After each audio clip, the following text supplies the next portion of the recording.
حج ادا کر رہے تھے، زکوٰۃ دے رہے تھے، یہ سب کچھ ہو رہا تھا، لیکن جو چیز نہیں تھی وہ یہ غیرت دینی ختم ہو گئی تھی، دین کے لیے قربانی کا جذبہ ختم ہو گیا تھا۔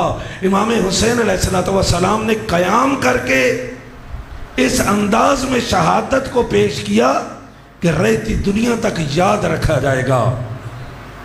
پہلا مرحلہ مکمل ہوا 10 محرم کو تحریک کربلا کا۔ امام حسین علیہ السلام نے شہادتیں پیش کی، خون دیا۔ دوسرا مرحلہ شروع ہوتا ہے تحریک کربلا کا، حضرت امام سجاد علیہ السلام اور حضرت زینب کبریٰ کی سربراہی میں۔ اور وہ دوسرا مرحلہ کیا تھا؟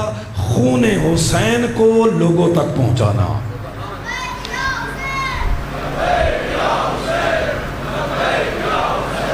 نہ برادران، اگر یہ نعرہ لگانا ہے تو روز عاشور امام حسین علیہ السلام کو 2 پیاسیں تھیں، ایک پیاس پانی کی پیاس تھی اور ایک نصرت کی پیاس تھی۔ امام علیہ السلام نے پانی نہیں مانگا ہے، امام نے اگر کچھ مانگا ہے تو وہ نصرت مانگی ہے۔ اگر نصرت کا نعرہ لگانا ہے تو پھر آپ کے ایک ایک فعل سے معلوم ہونا چاہیے۔ دونوں ہاتھوں کو بلند کرنا ہے، مٹھیوں کو بھینچ لینا ہے اور اپنے سینے سے آواز نکال کر بلند آواز میں کہنا ہے کہ یہ آج کے مرحب اور آج کے دشمن تک اور یزید تک یہ بات جانی چاہیے کہ آج بھی حسین کے ماننے والے، حسین کے خون کی تبلیغ کرنے والے یہ کہہ رہے ہیں کہ کل بھی ہم حسین کے ساتھ تھے، آج بھی ہم حسین کے ساتھ ہیں، کل عاشور کے دن ہوتے پھر بھی حسین کے اکبر کے ساتھ ہوتے، تو آج بھی ہم وقت کے حسین کے ساتھ ہیں۔ دونوں ہاتھ بلند کر کے مونٹھیں بھیگ کر بلند آواز میں کہیں لبیک یا حسین، لبیک یا حسین۔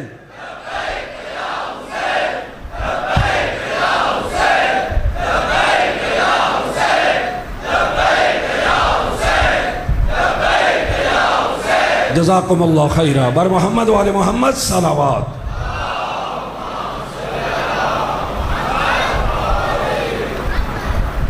امام حسین علیہ السلام نے قربانیاں پیش کی۔ قربانیوں کے بعد اس کا دوسرا مرحلہ شروع ہوتا ہے، دوسرا مرحلہ عزاداری، کہ وہ خون حسین کربلا میں نہ رہ جائے، اس خون کو، اس پیغام امام حسین علیہ السلام کو دنیا کے کونوں کونوں تک پہنچایا جا سکے۔ اگر آپ کبھی غور کریں کہ امام علیہ السلام کیا چاہ رہے تھے، امام کو معلوم تھا کہ یزید کی حکومت کو ختم نہیں کیا جا سکتا، لیکن امام کو یہ معلوم تھا کہ اگر میں اس انداز میں قربانی دوں تو میں یزیدیت کی حکومت کو ختم کر سکتا ہوں، لوگوں کے دلوں کے اندر یزیدیت کے خلاف نفرت پیدا کر سکتا ہوں، لوگوں کے دلوں کے اندر میں حسینیت کی محبت پیدا کر سکتا ہوں۔ تو امام نے یزیدیت کے خلاف قیام کیا، حسینیت یعنی حق کو رہتی دنیا تک چھوڑا، اور یہی کام اب عزاداری کی ذمہ داری ہو گئی۔ ہر امام نے اپنے دور میں عزاداری کے ذریعے وہی کام جو امام حسین نے کیا کہ لوگوں کے ضمیروں کو جھنجھوڑا، لوگوں کو حق کے قریب کیا، لوگوں کو یزیدیت اور یزید کے خلاف کیا، جو بھی اہل حق ہے اس کے قریب کیا۔ یہی کام عزاداری کا ہے، اور اتنی اہمیت کی حامل ہے۔ پچھلی دفعہ میں نے اپنی خدمت میں عرض کیا تھا، وقت تھوڑا ہے، بہت جلدی باتیں کر رہا ہوں۔ پچھلی دفعہ میں نے عرض کیا تھا ہر امام نے اپنی زندگی کے اندر بہت اہمیت دی ہے عزاداری کو۔ میں صرف ایک واقعہ یا 2 واقعہ آپ کی خدمت میں عرض کر دیتا ہوں۔ امام باقر علیہ السلام جب اس دنیا سے جا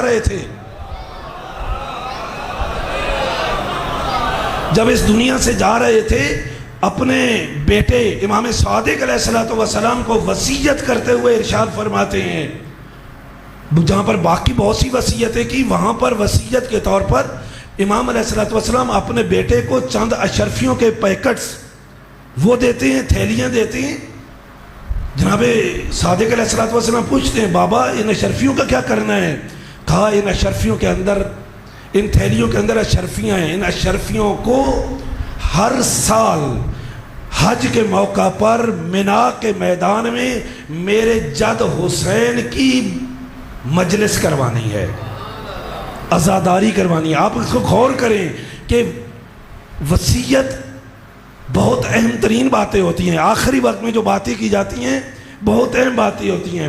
ایک امام وصیت کر رہے ہیں، دوسرے امام کو وصیت کر رہے ہیں، اور وصیت کس کی کر رہے ہیں؟ صرف بات نہیں کر رہے بلکہ پیسے اکٹھے کر کے دے رہے ہیں، اور جگہ بھی متعین کر رہے ہیں۔ یہ پیسے ہیں، ان کو خرچ کرنا ہے۔ کہاں پہ خرچ کرنا ہے؟ مینا کے میدان میں خرچ کرنا ہے۔ کب خرچ کرنا ہے؟ کہا ہے جب حج پر سب مسلمان وہاں موجود ہوں اس وقت خرچ کرنا ہے۔ اور کیا کرنا ہے؟ عزادار یہ سید الشہداء کو بپا کرنا ہے۔ اس سے خود اندازہ ہو جاتا ہے کہ عزاداری یہ سید الشہداء ائمہ معصومین علیہ السلام کے ہاں کتنی اہمیت کی حامل تھی۔ کوئی ایسا موقع کوئی امام ضائع نہیں کرتے تھے جب ظلومیت امام حسین کو بیان نہیں کرتے تھے۔ حتیٰ امام سجاد علیہ السلام کے دور میں اگر ایک دفعہ ایسا ہوا کہ ایک باہر سے بندہ آیا، غریب تھا، غریب سے مراد مسافر تھا، آ کر اس نے آواز دی، اے مسلمانوں میں مسافر ہوں، میں غریب ہوں۔ امام علیہ السلام اس کے قریب گئے اور اس کو کہا تو غریب ہے یعنی مسافر ہے؟ اس نے کہا ہاں میں مسافر ہوں۔ امام نے فرمایا اگر تو یہاں پر مر جائے کیا تجھے یہاں پر غسل و کفن دیا جائے گا؟ وہ کہتے ہیں مولا کیسی باتیں کر رہے ہیں، یہ مسلمانوں کا شہر ہے۔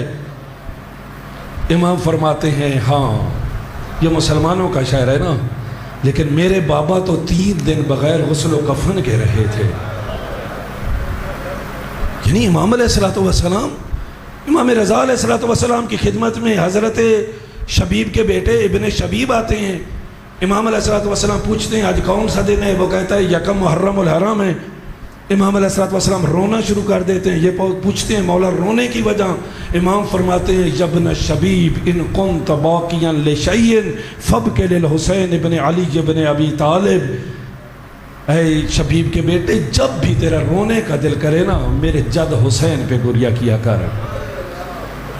کیوں؟ کہا فَإِنَّهُ ذُبِحَ كَالْقَابِشِ، اس لیے کہ میرے جد کو حیوانوں کی طرح ذبح کیا گیا۔ یعنی کوئی واقعہ کوئی موقع امام علیہ السلام ضائع نہیں کرتے تھے، مظلومیت امام حسین علیہ السلام کو بیان کرتے تھے، حقانیت کو بیان کرتے تھے۔ لوگوں کو اپنے قریب کرنے کے لیے ائمہ معصومین علیہ السلام نے یہ اوزار دیا ہے، یہ ہتھیار دیا ہے۔ اس کے ذریعے امام کے قریب ہونا ہے، ولایت کے قریب ہونا ہے، امامت کے قریب ہونا ہے۔ یہ